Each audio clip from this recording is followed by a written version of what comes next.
Welcome to Lincoln Fire and Rescue. I'm Dale Johnson. I have Captain Nancy CRIST from LFR with me today to focus on summertime safety subjects. Nancy, good to have you there with proper social distancing, of course. As always good to hear. I'm sitting, you can tell this because you're a very perceptive person. I'm sitting outdoors on my deck in my backyard today to emphasize that more of our living these days is going on outdoors because of the time of year and because of nice weather.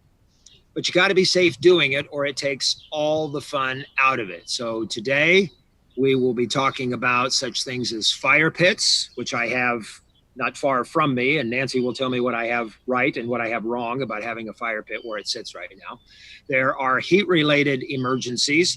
Haven't had many of those. We've had a couple of days where we have flirted with 100 degrees, but now that we're into July, we will, and certainly August, we'll have more. And how to recognize if you have had too much fun in the sun. This is the time of year when we tend to overdo it sometimes outdoors. It's also the time of year for severe weather that kicks up. We had some of that last month in the form of some very heavy rain. We had flash flooding. And help me, Nancy, with this phrase. Is it turn around, don't drown, or don't drown, turn around? It's that order. Yep. The theme is don't try to go through water over the road. Yep, don't drown, turn around. That's exactly right. And we had some of that in parts of southeast Nebraska in June, and it's very possible that we could be getting some in July and throughout the summer. LFR has a water rescue department division. I'm throwing you a curveball here, Nancy, but I'm wondering what involvement they have had. I know they've had it outstate for emergencies. How about locally? Is it used locally? We have not had to deploy it yet this year. However, we are always at the ready. Anytime we have the forecasts, such as you mentioned from last month in June, we had a couple of pretty heavy rainstorms in June. And so our folks are identified. They're specifically trained in water rescue. And so anytime we have this sort of weather, they're kind of checking their gear and getting it on the rig and getting ready to deploy if necessary. Luckily, we haven't had to use it yet this year. However, we just continually remind folks that water rises so much faster than you think. And I see it firsthand right outside my back door. I live right on a little creek. And man, all of a sudden it is full and turbulent. And so, I want to take this opportunity to remind people, turn around, don't drown. If you come to a waterway that is seemingly, even 6 to 8 inches deep, that can create enough turbulence to cause a problem if you try to drive through it. So if you see water over the roadway, you don't know how deep that is. So just be safe and turn around. Furthermore, I'd also like to remind parents to be watchful of kiddos during these rainstorms. It's kind of fun to go out and look at those creeks, but man, they fill up so quickly. And again, that water gets so turbulent and dangerous. So we just remind parents to just be sure that those kids aren't out playing in those waterways. It seems innocent, but wow, it can change really, really quickly. Well, being a kid once, I'll speak from experience, kids react at the moment, and maybe they see a way to be able to cross a creek when it's dry, in dry times.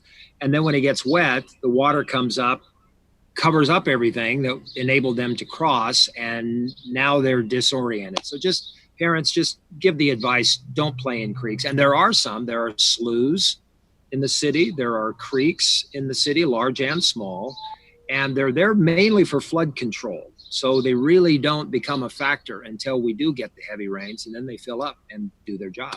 That's right.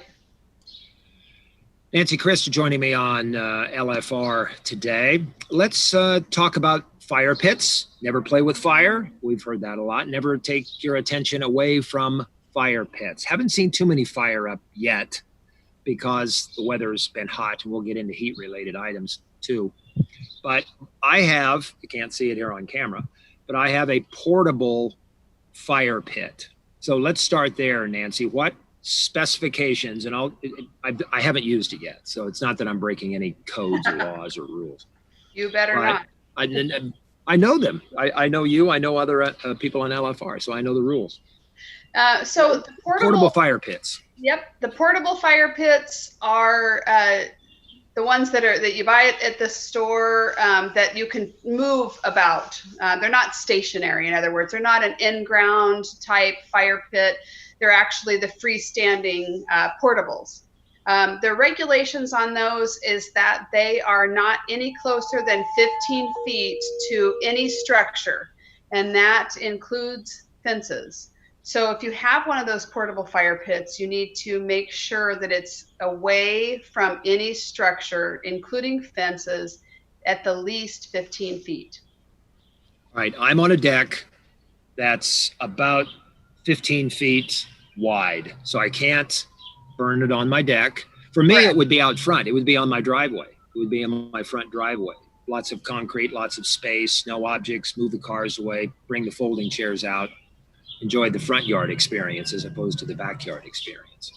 Yep, that's really the perfect scenario, is on that front driveway. And then just reminders that whether it's a portable fire pit or an in-ground or stationary fire pit, we recommend that you always have a water source available. In other words, you have a hose pulled out next to that fire pit, or a bucket of water. So in the event that something happens where you need to extinguish that, you can throw water on it readily, quickly, right away.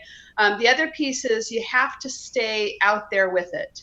And you know, I know it's tempting sometimes, you know, you get to the end of the night, the fire pit's done, and you're ready to go in the house, go to bed. It's tempting to just kind of walk away. You need to be sure that you extinguish that before you leave it, and stay with it at all times.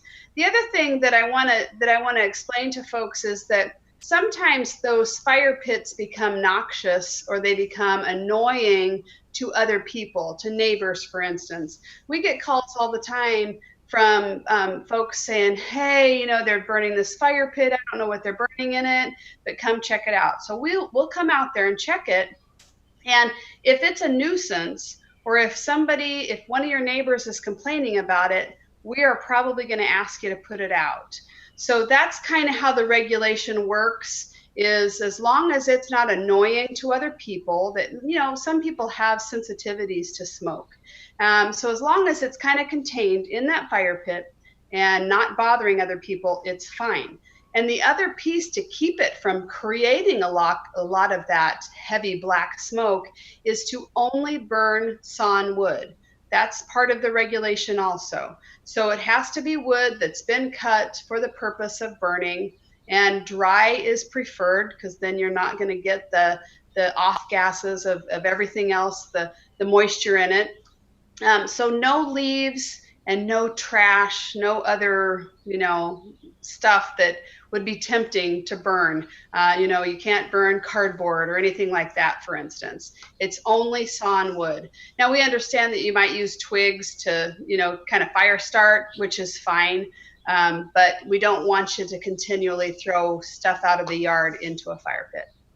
So portable fire pits, 15 feet away from objects and fences. The stationary, 15 feet away from, or excuse me, 25 feet away from objects and fences. Right. The in-ground, or the ones that are stationary, the regulation is 25 feet from any structure, and that includes a fence or a shed. All right.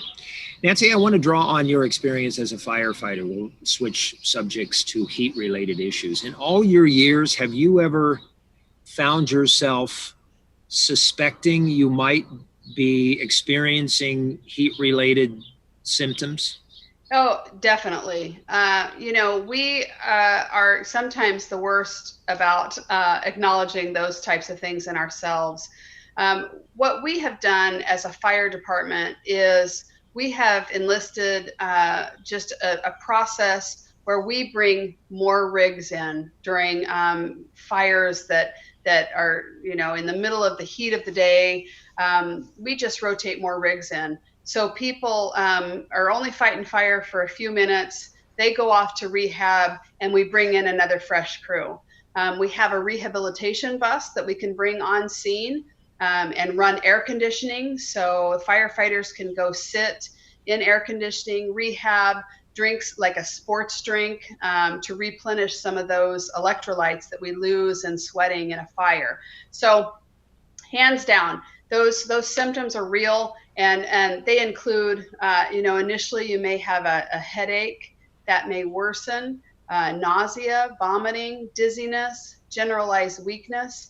And then sometimes, it leads to becoming unconscious or even seizure activity. So it's so important that you just stay on top of your hydration. For instance, if you know for sure that you're going to be outdoors mowing on a really hot day, or working on a shed, or doing some sort of activity outside, pre-hydrate, before that activity for several hours before you go outside. Be hydrating and get that fluid level up. If you feel thirsty, it's already too late. So that's the rule of thumb, is to pre-hydrate so that your body has that additional fluid to hydrate you when you get out in that hot atmosphere. And there's nothing brave at all, viewers, about trying to just suck it up and work outside. It's dangerous. And if you feel any tiny little symptom at all, for me, Nancy, I was cutting some tree branches down on a ladder, stretching, doing some exertion. Felt just a little loss of balance. Got off the ladder, sat down, got something to drink, pulled up in a chair in some shade, and it went away. But that was the onset, I'm sure of that, years ago, of some heat symptoms that, had I just gutted it out, probably would have turned dangerous. Yeah, you could have seen me in a scenario that I don't care to see you in. So yeah, you're exactly right. And it's all ages. It's young people.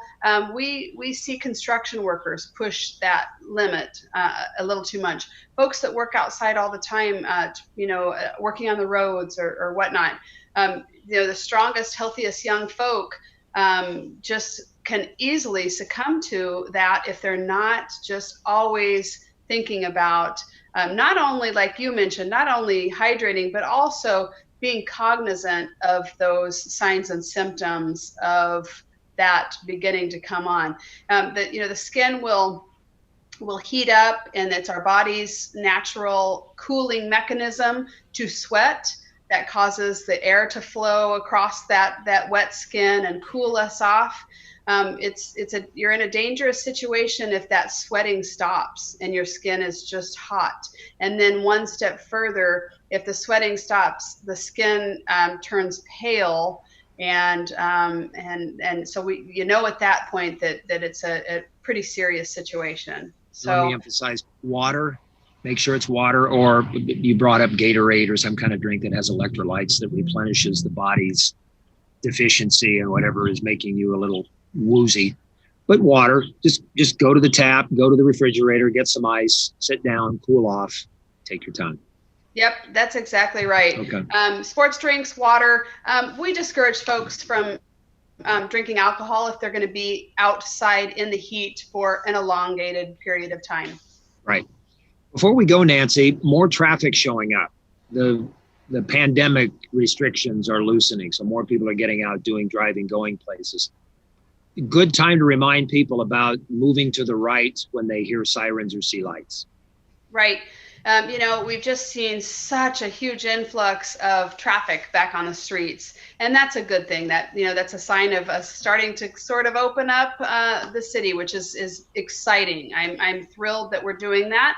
But it's just a gentle reminder of when you experience lights and siren behind you or anywhere in an intersection, just take a moment, find out where they are. If they're coming up behind you, when safe to do so, move to the right for us, because we're going to try to take up that center lane. So just move to the right. And then, you know, another little reminder is sometimes there's more than one vehicle. So wait for that emergency vehicle to pass. Make sure there's not another one coming up behind you, and then you can move on. Sometimes it means you have to go around the block, and I know that that's sometimes a hassle, but we appreciate sharing the road with you, and just, you know, you keeping your senses all about you during those times when emergency vehicles are on the roadways. Yeah, just be safe, pull off to the side, don't endanger yourself, but just find an out. And you're right, there could be more than one or two. There could be a battalion chief's rig, you have an ambulance, you've got a couple of fire rigs, so it's possible there could be a stream of them coming your way. So Nancy, always good to talk to you. We'll do it again before the summer's up. I'll probably be outdoors again if the weather allows it. We'll talk about some summertime items. Thank you so much for having me, Dale. And thanks, everybody. We're here on a regular basis here on LNK TV. Thanks a lot for joining us for LFR. I'm Dale Johnson.